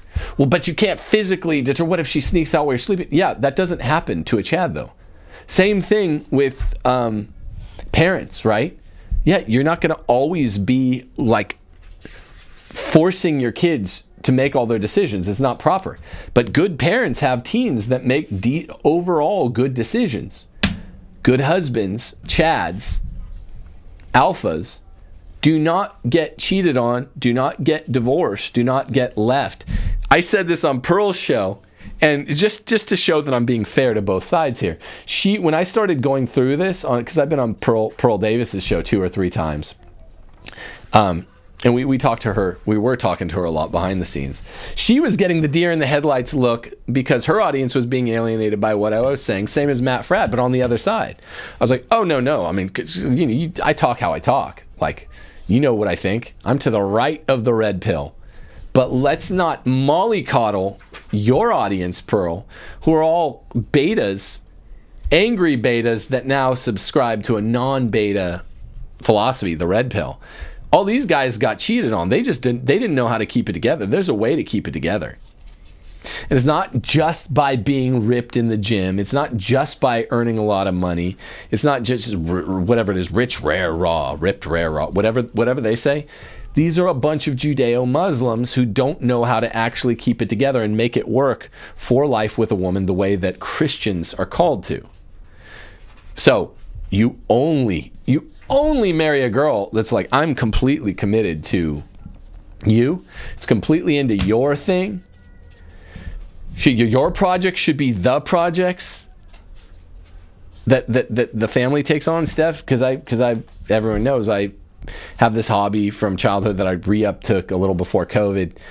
Basketball and football cards. Now I have the money to buy all these cards I didn't have when I was a kid. Steph got as into it as me. She can now, what were you telling someone the other night we were coaching? Spot a phony MJ rookie card in 86-87 Flair. She knows the counterfeit marks of MJ rookie cards, number 51, 86-87 Flair. Is like one of the most iconic cards of all time. Better than I do. Because she gets into my stuff. That doesn't mean I never, ever have gardened with her. There's some girly stuff I actually enjoy, but the guys that are getting divorced and cheated on didn't know how to date. And I was talking to my friend AJ Barker about this. They never dated their crushes, right? So like, there's a time when I was a skinny little middle school kid. I was kind of skinny into high school. Once I bloomed and I got some muscles, I dated around a lot, and I did it in a not overly sleazy way. I wasn't Christian then, but I wasn't out of control. I dated around a lot, and what I'd wanted to do, what all guys wanted to do in middle school when you're feeling so gawky and awkward, I dated my crushes. If I would go into college classroom, I'd be like, I want to talk to this girl, and this girl, first day of a new college semester. And I would literally have like in my mind a checklist. I want to at least go on one date or whatever with this girl, this girl, this girl, this girl, and this girl. In my 4 classes this semester, I either like 7 cute girls. And I had a period where I was just like, I'm not going to get a girlfriend. I'm just going to get good at dating. You got to date your crushes and see how to be a commodity. You got to do that. Did you get married before that? No, you don't. I'm not saying sleep with them all.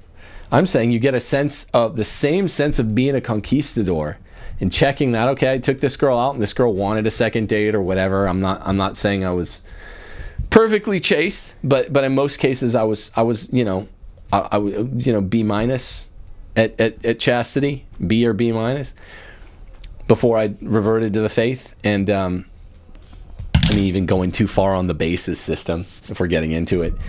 And that suffices for making a man feel like, one, I can spot, also my wife, who was my friend at the time, met several of these girls I went out with, right? How many of the girls that I went out with were you? Because we were in the same group of friends. So many of them.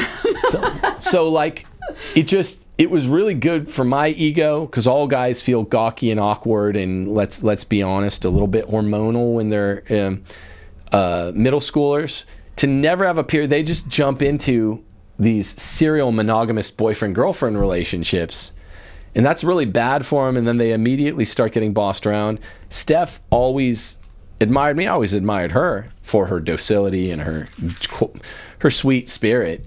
Not really quiet, but she's sweet. And she just always looked up to me. If you date a girl that doesn't look up to you and think you're a Chad, then you're going to get either dismissed customarily at least, or cheated on, or outright divorced. You're going to get that. It's your fault. Same as we tell women. If you think a guy's stupid or a louse and you don't have to obey him, you're wrong, you do. You're the idiot that married him. Guys, you're the idiot that is marrying a girl that you didn't even take a pledge. Hey, yeah, I like submitting to you. It's awesome. As our friend Gabriella says in What a Woman Is, like, I'm stupid if not only I refuse to submit to him, but if I don't like submitting to him. If you don't get a girl saying that, then don't marry her. When I say men get married young, I mean marry only girls that say, I'm eager to submit to you. You're a Chad, you're a king. We're gonna do this thing. And you're not going to change a woman after marriage. Women typically behave less well after you marry them. Right. So whatever great specimen of woman you find out there, imagine at least for the first couple of years of marriage, her behavior will be less stellar than it was when you were dating. Exactly. So you're the cuck, and this is what was getting Pearl scared in the opposite way that Matt Fradd was getting scared when I was talking about this. And before, I was being censored kind of by both sides. Red pill's Judeo-Islamic, not for Christian. It's feminist. It's still got some trappings of feminism. Pearl was afraid of me saying all this stuff. Her audience is a bunch of bitter, defeated, divorced men who were betas that got cucked. That's a bunch of the guys, or maybe not divorced, but at least in their boyfriend-girlfriend relationships were cucked, have this history.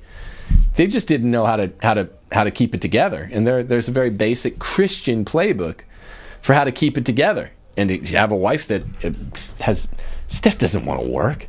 Steph doesn't want to say one word in a room alone to a man aside from me. And she knows it's the same way, vice versa. I don't want to hang out with other chicks. There's no work boyfriend, because there's no work. You're my work boyfriend. Yeah, don't tell me I don't provide solutions. Yeah, I'm your work boyfriend. We're at work right now, baby. Look, I've written The Case for Patriarchy. Go read it. It's full of solutions that are Christian. They're not Jew-Muslim solutions.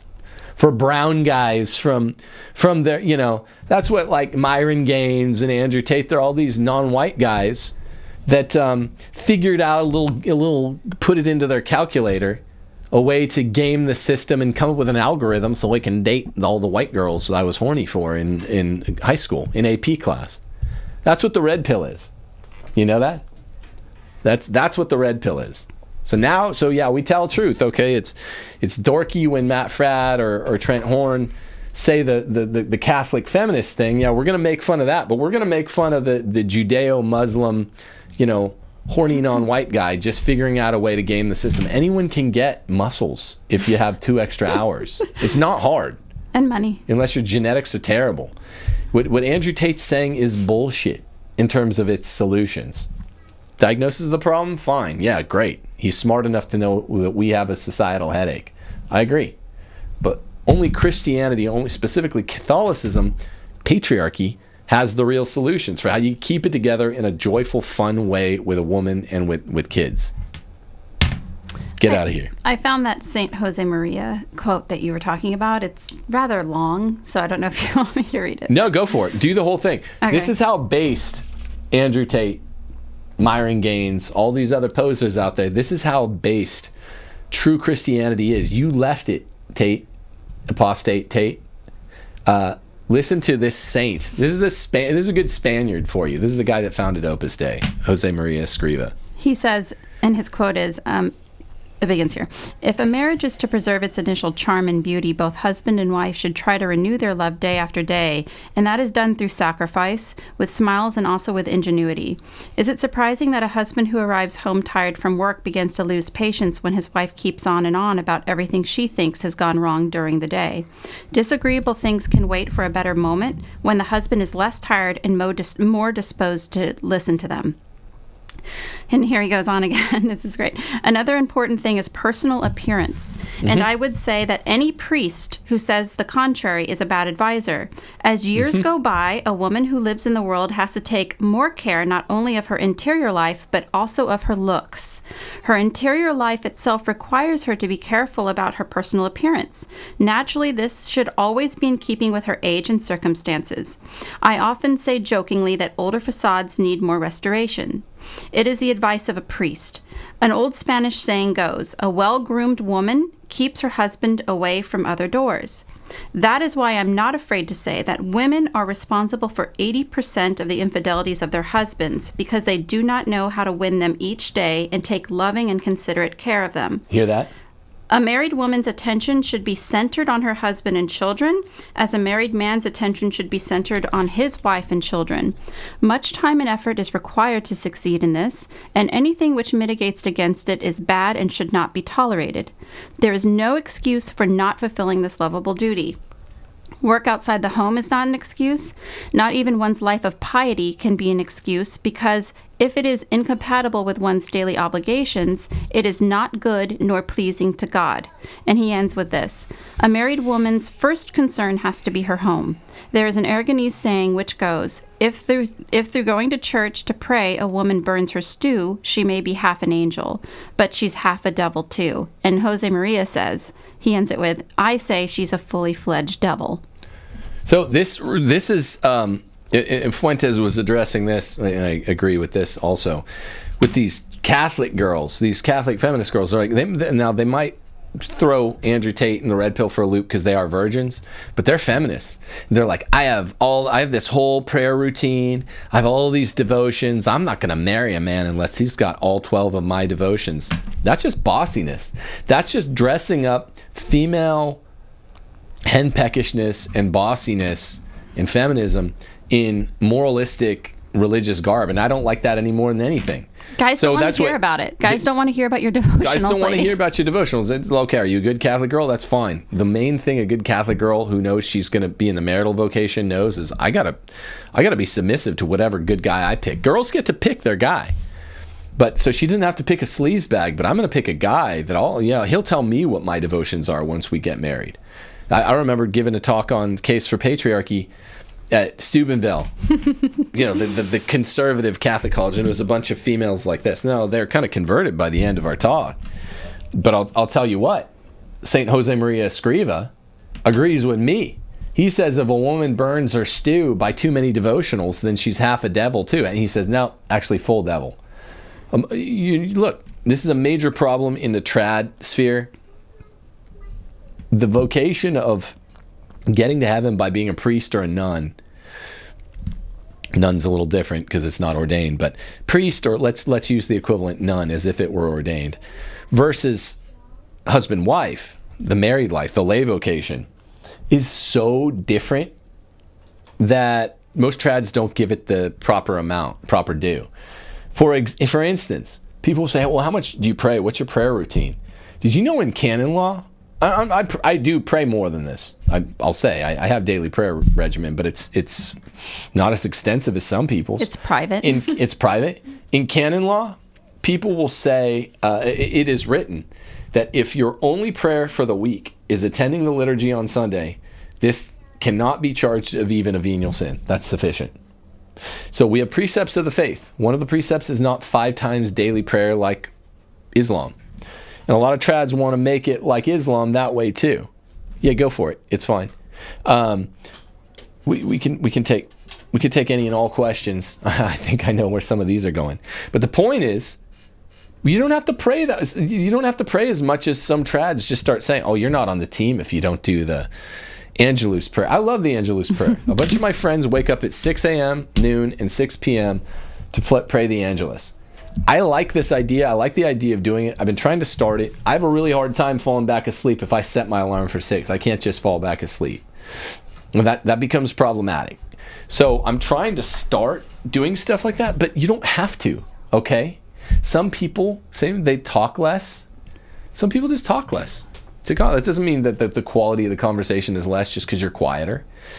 And the girls, particularly Catholic girls, need to be reminded of this. Like your devotional prayer life should be expected to be altered radically when you get a boyfriend that's becoming a husband, because he's going to decide. He's the priest of the household.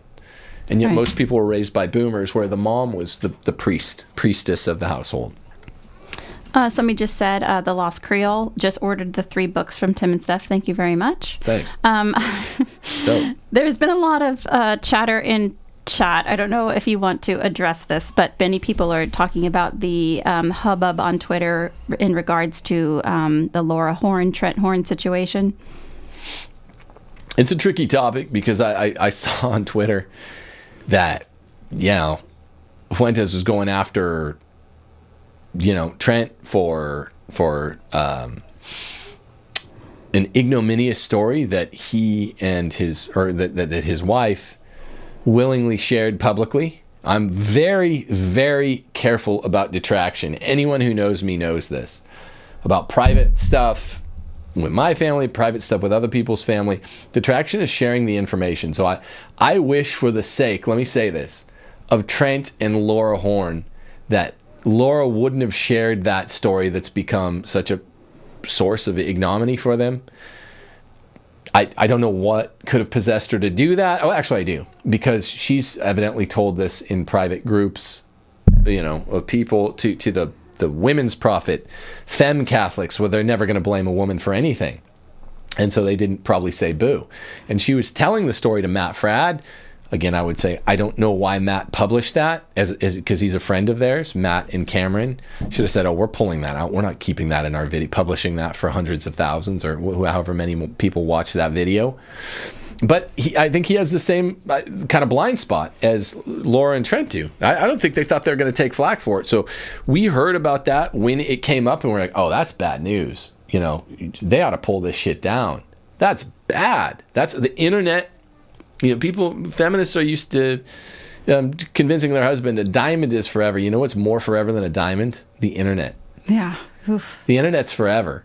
And that's it's a story I wish they would have worked through privately and not said. And here's the irony. As far as I remember, I was racking my brain when Trent and I debated feminism in September of 2019.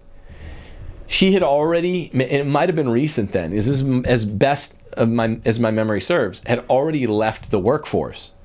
And I was like, so why? I assumed by how hard you were coming back at me, Trent, that your wife was a working wife and you're mixing in your personal lifestyle accoutrements into this debate, anthropomorphizing, personalizing it, which is what people do.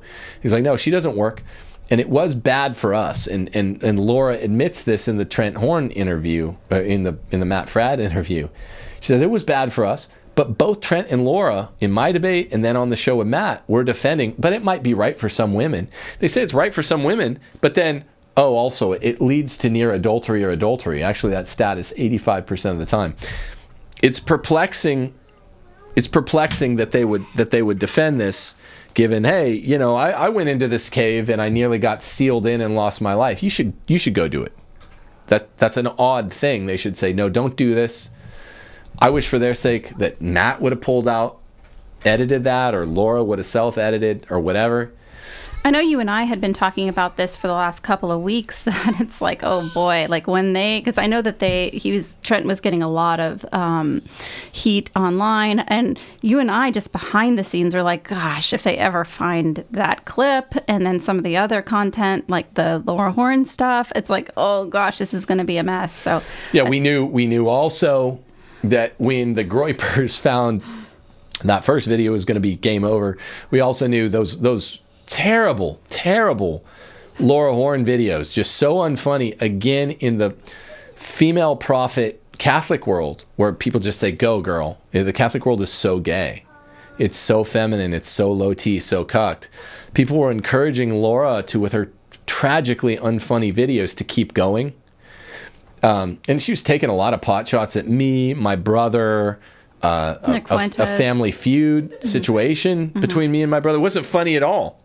They cry out as they strike you. She was making fun of Fuentes, making fun of Taylor Marshall, all under the guise of, this is just, it's ribbing.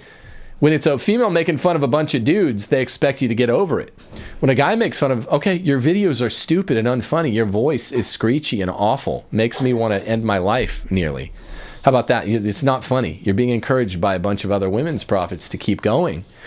But for your sake, and Trent's sake, I wish you would not do this. It's exposing you to a backlash. The backlash took later in coming than I expected. I thought a bunch of groypers would be on it right away. The second they say any word crosswise to Nick Fuentes, I thought they would, when she made the Evan video, I thought they'd just jump on it and be making fun of the things they're making fun of today and yesterday. By the way, I had nothing to do with pointing anyone toward those videos. Yeah, I was going to say, because I think people saw the timing that you were on Fuentes' show. Me and Fuentes did that big collab, and then then Catholic Answers blocked me on Twitter. Catholic.com blocked me. Look, I had nothing to do with that. I kept my mouth shut, even as badly as Laura and Trent kind of treated us and mocked us for quoting the Roman Catechism, as badly as Matt's wife was talking about me, saying she wanted to assault me. I was always like, look, I'm going to take the high road. Not in a cucked way, but once I get going, it won't be good. And even when they found the Laura Horn clip from yesterday and for people who don't know, who are watching this channel and they're not familiar with Twitter, it was Laura Horn was on Matt Fradd's show. She was basically saying how when she worked, she got very close to a male coworker, and Trent expressed that he was uncomfortable with this and asked her to basically cease all alone communication with this man. And so the Groypers found out about this clip, and then they shared it all over Twitter. But yesterday when they had that, I remember telling Tim, I was like, oh my goodness, like that's bad. I genuinely felt bad for both Trent and Laura that they had even found that. But then they found the other stuff with like Trent and the pacifier, and we were talking about this yesterday. We were like, oh goodness, when they find that, it's gonna be game over. I mean, and again, like I didn't really take any shots back because I don't like getting into the personal contretemps, but there are like 3 videos that she made on her horrendously unfunny comedy clips where Trent's got a pacifier, and it's just like, oh my gosh, dude, you guys don't know. This is why feminism ruins the world, because it changes people's expectations. The Catholic world is more feminist than the Protestant or the Orthodox world, and so they're used to getting away with this stuff, without backlash. And then, I'm surprised the Groypers took this long to get a hold of it, and I didn't point them toward it, and I've known about all these weak spots without really sending much flame back. But you're going to make fun of me, my wife, my brother, our family issues. You're going to take, then that's fine. I don't have like this army of angry white young men that Fuentes has, but they found that, and then they sent some of the heat back, and now what you're going to hear, that's not detraction. I chose to leave it alone, but it's not detraction. Detraction is the public revelation of private facts, even if they're true. Well, but Laura revealed all that herself. And then Trent, by being in the pacifier videos, he revealed a lot of info about himself that's not flattering. And they're just having a field day with it. And I wish for their sake, Trent never would have let Laura work. Instead of mocking the Roman Catechism, which says, don't let your wife out of the house. And I just cited it to him. He mocked it. He laughed at it. I wish he would have followed that, never let his wife work. And I mean this sincerely now.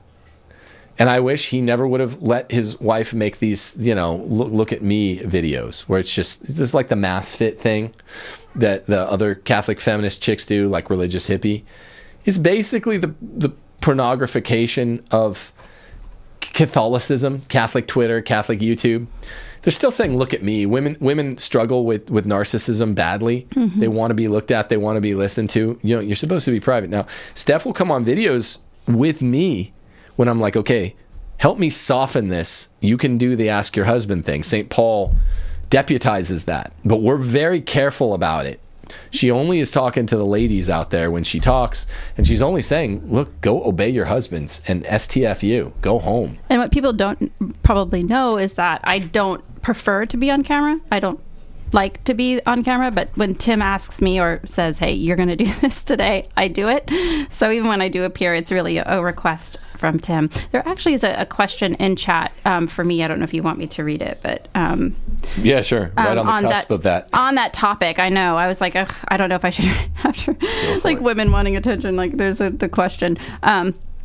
Steph, I know you told this story before, but maybe quick tell why you left Twitter way back. I'm sure it would help some ladies understand more. Love your guys' content. The 200 bear. Yeah, thanks. Bear. I did leave Twitter. It was just social media is just very, very bad for women. Like Tim said, it attracts women for their desire for attention, specifically male attention, and like just kind of, being out there and, being the face of something. And so I realized it's like, man, every time I'm on Twitter, it's just like women like taking after men and just being kind of a pain in the neck. And I just kind of wanted to not be a part of any of that. And naturally, I have a bit more of a, I don't know if you'd call it like a fiery personality. I even hate those. It sounds so sassy. It sounds so sassy and gay. Don't say that. Yeah. I guess I just have more of like when people said you do like to mock shit. Yeah. Okay. There you go. There you go. There you go. But she's not sassy. I don't want people. So yeah, we just got off Twitter, and again for Tim's show, I don't prefer to be on. But Tim, every now and again, he's like, yeah, you need to tell the women to basically to STFU and start listening to their husbands. So I guess that would be my basic role, but. Again, I can go back to doing nothing. So, there you go. Yeah, I hope we answered adequately the situation with Trent and all that. Look, I mean, we've been friendly at times with Trent. I don't think we've ever talked to Laura, and we've been friendly at times with Matt and Cameron for having broken bread with them. But this issue has really gotten in the way, the patriarchy feminism thing. And it's gotten in the way because it's a debate that they can't engage objectively and honestly. It's a debate that Trent and Matt, and I guess their wives, can only engage with the freight. It's freighted by the baggage of, well, we know this contradicts our lifestyle. This is calling us out, what Tim and Steph are saying, even if it's true. It calls us out, and we're not trying to, but... so it's presented, I guess, a hassle, and I'm always up for reconciliation with anyone, and this isn't it hasn't been particularly nasty, aside from saying you want to assault someone. That's never called for. But in my view, Cameron Fradd already apologized for it, so I'm cool with I'm always down for reconciliation, but I would say you got to take the L to those four people comprising those two couples. Take the L. You guys took a pretty solid stance against patriarchy when I presented those ideas to you in September of 2019. And I think it pissed off the wives, and I think the husbands were hearing about it behind the scenes, and I think there's probably some incipient feminism happening. So it made them very uncomfortable. And I'm like, look, just take the L. Admit the world has turned. The world has moved on. We've been vindicated. Now we thought it might take 3 decades for people to catch up with the feminism. It happened very fast.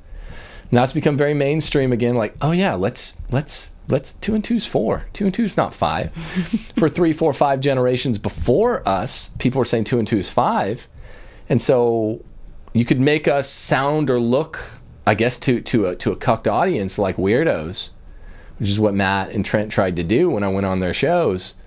But it doesn't work. The truth will out, Matt, Trent, Laura, Cameron. Truth about feminism. I'm not talking about anyone's personal situation. Truth will out. And that's what's happening with patriarchy now. Patriarchy is Christianity. Patriarchy is inevitable. The fire rises.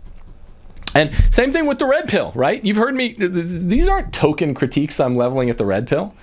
Also a thing about Andrew Tate, okay, that's good, in an unrelated to intersexuality sort of plotted. I said, okay, you got the JQ right. But here's where Andrew Tate's wrong on that. Islam. He left Orthodox Christianity for Islam. I think he should be Catholic, but Orthodox Christianity is so much better than Islam. And he left for it. So he's presenting a bunch of Judeo-Islamic views to a bunch of young white Christians in the Anglosphere, and he's going to pay for that because you are attempting, same as feminism did, millions of people to go cheat on each other, to fornicate. You're basically a warehouse pornographer. I'm not saying this as a Catholic feminist. I'm saying this as a Catholic patriarchalist. Come back to the faith, Andrew Tate. Repent. A good model for this is Roosh V.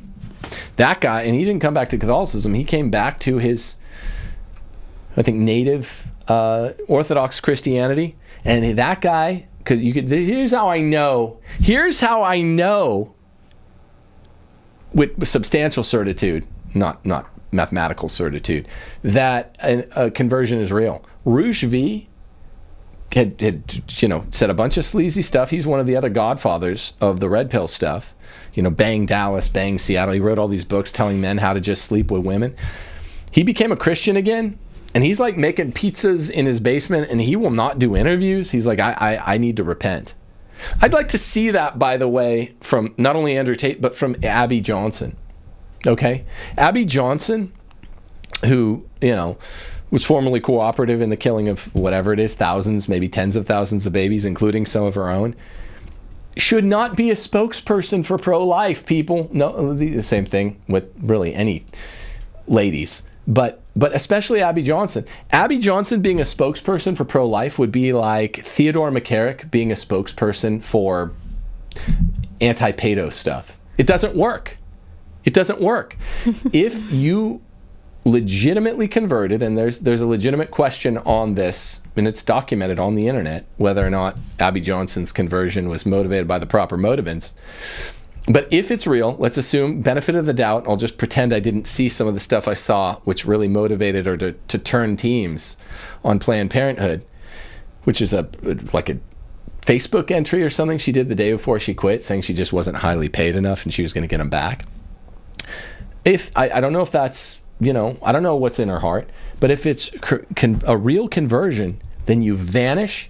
You commit yourself to a life of quiet prayer and penance, which is what Ratzinger sentenced McCarrick to, and Francis brought him out, like what Roosh V is doing. You shouldn't be the spokesperson. And killing children is worse than the McCarrick situation, yeah. By the way. Killing children is worse than what McCarrick did to them. It's the very worst. And you guys out there in the feminist Catholic sphere, like, oh, Abby Johnson, yay.